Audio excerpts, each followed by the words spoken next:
여러분 반갑습니다. I'm Kwon So-hwa and this is K-Culture Dive. Join us in taking a deep dive into the heart of Korean culture, from K-entertainment to AI news. And for our K-food segment today, we dig into the world of K-chicken. And with that, let's not dig in, but dive in. And joining us on today's show is Bella Kim. Hello, Bella. Hi, Soa. And hello to everyone joining us today on K-Culture Dive. I'm Bella Kim, back again to co-host and fill you guys in with some exciting K-entertainment news today, especially focused on K-pop groups. All right, so let's start with a big K-pop group, which is BTS. Right. They've just added another milestone to their ever-growing list of achievements. BTS are seeing outstanding streaming numbers with their fifth full-length album, Arirang. According to Big Hit Music and global music data company Luminate, the album recorded 3.8 billion streams worldwide during its first 8 weeks of release. And with this, BTS accumulated more than 5.3 billion streams in total over the same period. This is notable as it outperforms the average streaming figures of recent albums by major global pop stars like Bruno Mars and Ariana Grande. On Spotify, the title track Swim has surpassed 500 million streams, while all 14 tracks on the album have each exceeded 100 million streams. Luminate also reported that BTS's fan loyalty has reached its highest level to date, with growing support across Latin America, North America, Europe, and Asia. And from one big boy group to not another, but we're going to stay with BTS. Yes. And our K-pop expert David Kim actually gave a preview of their tour in Europe, Right. but you've got some updates on the UK tour? That's right. Well, London is being transformed into a BTS city with a series of special fan events. Big Hit Music announced that BTS This City Arirang will take place in London alongside the group's concerts at Tottenham Hotspur Stadium on July 6th and 7th. The highlight of the event will be the London Eye, which will be illuminated in red, the signature color of the Arirang tour. A large boat carrying the tour's logo will also travel along the River Thames, while a special media art exhibition featuring BTS visuals will be held at Outer Net London from July 8th to 10th.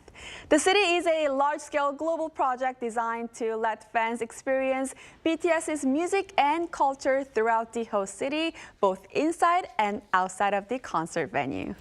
All right, and now we're going to talk about a topic that we actually also mentioned yesterday. Right. You know how we talked about small and mid-sized entertainment agencies and how the government is trying to support those. Right. And I always have to think of 50/50, especially because they were so successful with Cupid, although yes. they are not from a huge entertainment agency. So what news do you have on 50/50 today? Well, 50/50 are preparing to meet their fans across Asia with a new fan concert tour beginning in Seoul.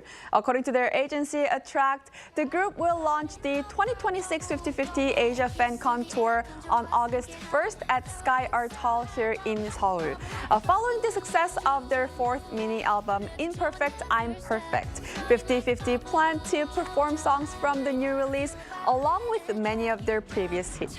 The Seoul event will feature 2 performances on the same day, each offering different stages and special moments for fans. I hope it's going to be a great opportunity for the fans to really connect with their artists at this event. Thank you, Bella, for those updates. Yes, I'll stick around. And now it's time to go over to our AI anchor Arirang for more on the culture front. Arirang. Thanks, Swa. Here's your AI guide to the latest cultural headlines from Korea. Let's begin with our top story. Domestic travel by South Koreans has rebounded strongly last year, returning to a solid growth trajectory. According to the Ministry of Culture, Sports, and Tourism's 2025 survey on national tourism, the domestic travel rate reached 97%, up 1.6 percentage points from a year earlier.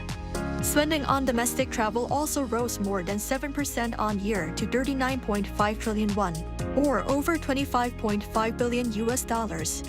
The increase was especially pronounced for trips outside the capital region, with travel days rising by 20% in Daejeon, 11% in Gangwon-do Province, and 10% in Jeollabuk-do Province.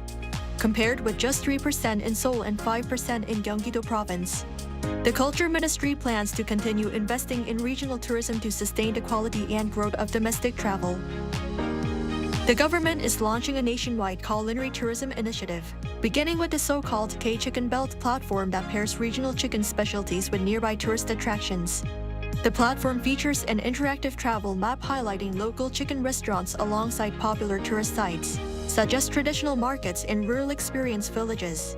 It showcases 30 destinations selected through a nationwide public contest, including Taebek's signature buldakkgalbi and Haenam's chicken course cuisine. Noting that chicken ranked as the top Korean food favored by international visitors, the Agriculture Ministry said it will leverage K-food as a global tourism asset. The Culture Ministry and the King Sejong Institute Foundation have designated 29 new King Sejong Institutes worldwide for 2026. The expansion brings the global network to 273 institutes in 89 countries, with Greece, Rwanda, and Sri Lanka each hosting a King Sejong Institute for the first time. Last year, more than 239,000 students studied Korean through Sejong Institutes, both online and in person. The Culture Ministry said this year's application process attracted a record number of submissions, underscoring the growing global demand for Korean language education. That's all from me. Turning now to a quick look at more K-culture stories making headlines today.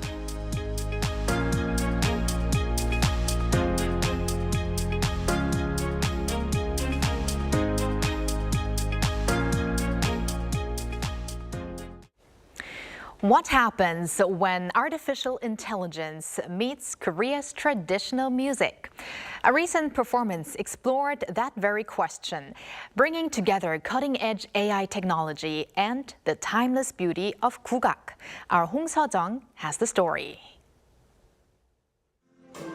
A gentle female voice fills the theater, offering comfort to those worn down by the demands of everyday life. With lyrics like "At the end of another long weary day," the song captures the exhaustion of people living in today's fast-paced world. Yet, there is no singer on the stage. Instead, the voice is generated by an AI named Jiim. This time, rather than singing, the AI lays down a beat for the National Orchestra of Korea, accompanying a performance of Gugak set to 자진놀이, a fast and lively rhythmic pattern found in traditional Korean music. The AI not only created the beat and generated the vocals, but also composed lyrics by analyzing emotional patterns in survey responses collected from audience members before the performance, giving a voice to their shared emotions. 보컬과 작곡까지 맡은 그대라는 기적의 작사한 과정을 설명해 주실래요? I wove together words of comfort that people offered themselves into lyrics through the poetic language of Gugak. The chief content officer of Posalabs, the company behind the AI, says some of the AI-generated works were arranged by members of the orchestra, while others were completely reimagined. He says AI can serve as a valuable creative partner, helping composers explore genres and musical styles they may be less familiar with. Every composer has their preferred genres. When working in a style they're less familiar with, AI can be a valuable creative partner. For instance, an EDM composer may not be accustomed to orchestral writing. If they want to explore that style, AI can generate melodies or orchestral ideas they might not have come up with on their own. At the same time, performing alongside AI also came with its own challenges. When people perform, the tempo is naturally a bit flexible. It speeds up or slows down slightly depending on the emotion, and there's a certain natural sense of breathing in the music. AI isn't quite able to capture that yet. So when performing together, having to keep such a precise, fixed beat did feel a bit demanding. The concert concluded with enthusiastic applause and a standing ovation from the audience. Like this performance that brings together tradition and innovation, the future of music may be shaped not by humans and AIs working alone or in competition, but by the harmony they create through coexistence. Hong Se-jung, Arirang News. 300 years ago, in Korea's Joseon dynasty, no refrigerators, no electricity, yet people still enjoyed ice in the middle of summer. How was that possible? Their secret was the seokbingol, a stone ice vault engineered to keep winter ice frozen through the scorching summer months. Its success rested on 4 ingenious design features. First, it was built underground. More than half of the structure was buried beneath the earth, where temperatures remain naturally cool and stable year-round. Second, it breathed. An arched ceiling and carefully placed ventilation shafts allowed hot air to rise and escape, while cooler air stayed trapped below to protect the ice. Third, it stayed dry. A sloped floor drained away meltwater before it could raise humidity and speed up the melting process. And fourth, it was insulated with nature. Rice straw and rice husks were layered around the ice like blankets, dramatically slowing heat transfer. The result? Ice harvested in winter could survive well into summer. And this precious ice wasn't reserved solely for the elite. Historical records show it was also distributed to patients suffering from the heat and even to prisoners. The coldest place in the kingdom became one of its most compassionate. Today, several Seokbingo structures still stand in places like Gyeongju, Andong, and Cheongdo. The most intact is the Gyeongju Seokbingo, built in 1738. Step inside this summer and feel the cool legacy of Korean ingenuity.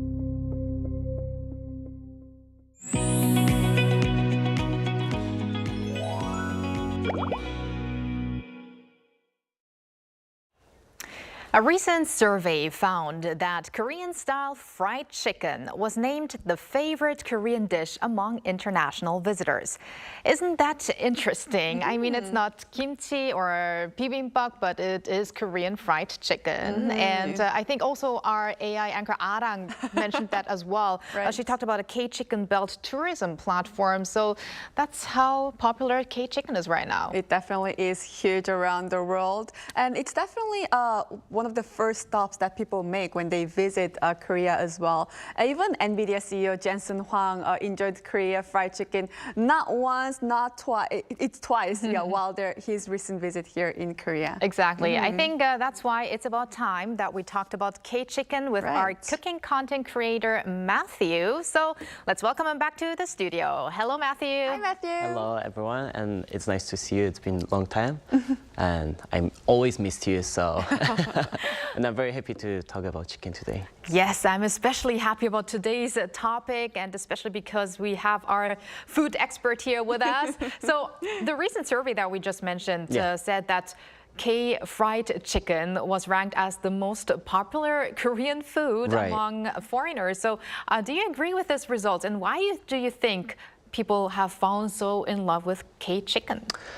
I think I would completely agree with the result, because Korean fried chicken, actually, if I see like some cooking content on SNS or even news, like it goes very viral around the world, and like everyone talks about K-chicken, and even if they arrive in Korea, they try to like try some new dishes, like Korean dishes. I think it would be fried chicken, the first one that they would think about. But like, I think it's because the crispy flavor, and they cover it with sauce, but the crispy flavor still, like the crunchy taste still stays crunchy, even if they put it in the sauce. But like, it feels kind of like a fusion food, because we have, in the Western culture, we have a lot of fried chicken too. But like, it makes it so like kind of Asian kind of fusion food, because they put like all like the soy sauce, or they use gochujang, gochugaru to make like something exciting and very like kind of adventurous to eat. So I think it's very nice. Right. I mean, we used to talk with you about Korean sauces, right? So I guess with those Korean sauces combined with the chicken, it's a perfect combination. Definitely. I mean, as you mentioned, fried chicken itself exists all around the world. It's not only a Korean thing, but what do you think makes K-chicken, Korean fried chicken, so special? I think, as I said before, it makes it very special because like the crispy coating, and then it stays like crunchy till the end you finish the dish, right? And like fried chicken is also famous for its very like big like the variety of the taste and flavors, because we have like some cheesy flavors or just traditional fried chicken, and they put like some different like kind of just only simple salt or other sauces aside. But like also we use soy sauce and garlic, or like these days they have like many brands of chicken. We like it's like crinkle chicken. It's like kind of cheesy flavor, right?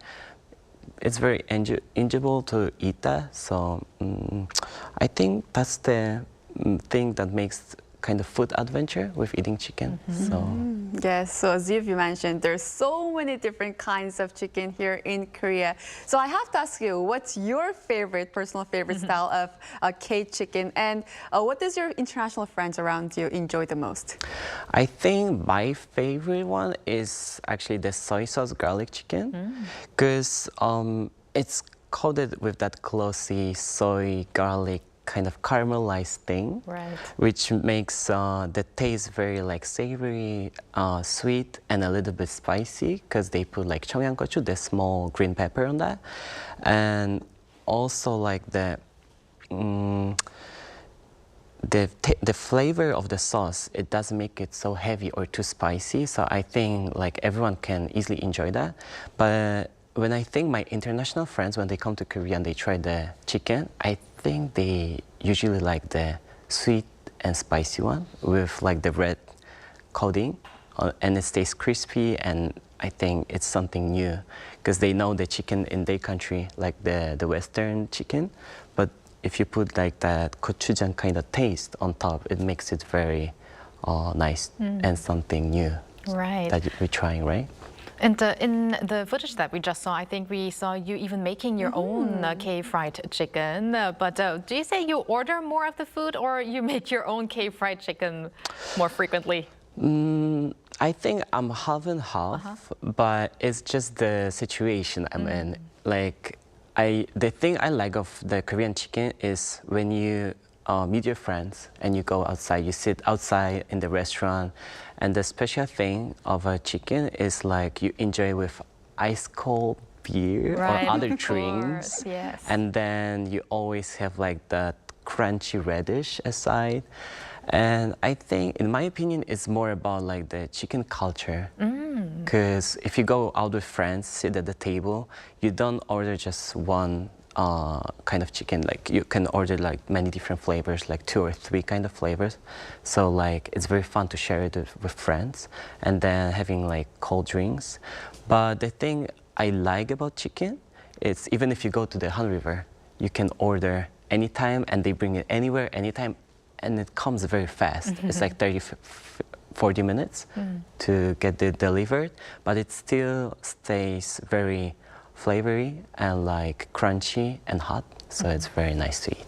Right. I mean, no wonder Korea even has a special word for that combination of chicken and 맥주 or beer, which is chimek. And as you said, you enjoy eating it with friends outdoors, especially at the Han River, and just deliver the food to that place. Or even like the baseball, when you go to watch the baseball games, right? I think, because like the game it takes a very long time to watch, so I think that on that day it's more about to go and enjoy the how do you say, the situation, and eat chicken, watch the game, just playing with friends, so it's very nice. That's why I need a table seat at the baseball stadium. Right. I need that. I think all of us. Yes, definitely. Actually, we for go me, for the chicken. Yes, we go for the chicken. It's definitely more than just food. It's about the culture, enjoying with your friends, right? So definitely enjoying it. And we want to now talk about another chicken dish that's really famous in Korea. It's 닭볶음탕. And I actually saw on your channel that you've actually made one yourself as well, of course. So how did it turn out? Please tell us. Was it so appealing? What do you think makes this dish really appealing? And for our viewers, please tell us how to make this, like a simple recipe. Actually, I very like to cook 닭볶음탕 at home, because like I can put as much chicken as I want, or like other, you mix it with like vegetables, you put carrots, potato, a lot of garlic inside. But every time it turns out better than I expect, actually. So yeah, but like the chicken always is like tender and very like the flavor of the soup is spicy and very like the rich taste. I think it makes perfect anju, like when you have like one glass of soju with that, so it's very nice. But like so a great side dish to go with alcoholic beverages. Right. So I think that's the thing that's very appealing for that, and it has that like hearty, flavorful, spicy taste. So, but like the thing I would say, it's kind of easy to make. Like if you you just put the chicken pieces in water. If you want the kind of like clean taste, you simmer for like 5 minutes. You throw away the water first, and then you put the clean water again. You put like gochujang, soy sauce, gochugaru, and then sugar, potatoes, carrots, and minced garlic. You simmer that for like 30-40 minutes, and then you just finish with a lot of green onions, and you can enjoy that plus soju and bowl of rice. Matthew, you make it sound so simple, and your videos, when we watch them, you're so good at doing this. To be honest, I'm not really good at cooking. I'm not a good cook. Just follow my video. Okay, let's follow your video. And now we're going to shift away from the spiciness and talk about samgyetang. Right. So this, if I would wrap it up, it's a whole young chicken which is served with glutinous rice, stuffed with glutinous rice and ginseng, and then simmered into a nourished soup. So how was your first experience of having samgyetang? So like something that was kind of surprising me for a few years after I started living in Korea, it was Korean people try to win the summer, the heat, like the scorching sun with something hot. So I was like, if it's hot, you're supposed to eat something like kind of like cooling you down, like ice cream or like some cold soups, right?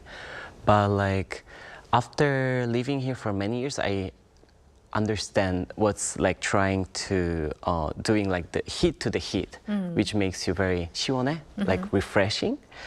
But because like if I go to Poland, we also have like very high temperatures in Poland during the summer. But like for us, like our mom, when our moms when they cook at home, they try to avoid something that makes the house hot. And then like when we feel too hot because the temperature outside and the soup is hot, so it was kind of, I couldn't understand. But for now, I think. Now I know. Now you know, yeah. Right. It's like, it's very satisfying. It feels healthy at the end. And like, actually samgyetang is very high nutrition food. Exactly. With high protein, and the soup, the broth is very rich and flavory. So I think it's very nice to eat in summertime. That's why in Korea they have these expressions 초복, 중복, and 말복. Right. There are 3 days in summer where you eat samgyetang or fight the heat with heat. That expression is 이열치열. Yeah, you fight it. Yes. I forgot. You have to fight it. Fight the heat, yes. Fight the heat with chicken, yes. Right. So we're talking about, cake chicken today, from fried chicken to 닭볶음탕 to samgyetang. I mean, Korean definitely really do love chicken. Do you think Korea has a wide variety of chicken dishes here in Korea compared to, other countries? I think compared to Western countries, even compared to my country, like we have many dishes like using chicken, like chicken cutlets, which in Korea we could say chicken kasu, or like roasted chicken, grilled chicken, or like even homemade soup. It's kind of like samgyetang kind of thing, but we call it rosu. But in Korea, they have like so many ways, so many dishes to enjoy like chicken. Like it's not just like 닭볶음탕, 삼계탕, fried chicken, but they also have like jjigae-guksu, which is cold soup, great for summer. They put like braised chicken on top, or even 닭갈비 and 찜닭, which I would like to recommend for everyone to try. Especially for foreign people when they come and visit Korea. Korea is not only about fried chicken. They also love braised chicken with the soy sauce or stir-fried chicken with the red sauce, which they prepared on your table, makes it very like enjoyable to eat. Yeah, I really like it. So we talked about the variety of Korean chicken recipes and types of chicken. If you had a friend coming to Korea maybe next week, which would be the #1 Korean chicken food that you would recommend? I think it would be something that's unusual, chimtak or 닭갈비. Chimtak is braised, like soy sauce braised chicken meat with like potatoes, carrots, and glass noodles, which has that very like sweet and very deep taste. The brown color of the sauce makes it very like adventurous to eat. But it's also like 닭갈비, like they stir fry it on a huge pan in front of you. They put like many like cabbages, many different vegetables, or like sari, like rice cakes or noodles. So it makes the meal very something that is very worth trying. And abundant. Yeah. And afterwards, you have to have the 볶음밥. Yes, or always. the fried rice. Always. You never can skip 볶음밥 after, right? Right. Thank you very much, Matthew. That's all the time we have today. Looking forward to the next K-food that we're going to explore with you. Thank you. Thank you. And thank you, Bella, as always. We're going to have you right here very soon. Yes, I'll see you soon. Thanks for watching and your interest in everything K-culture. Please tune in again tomorrow, 2 p.m. Korea time. Keep diving.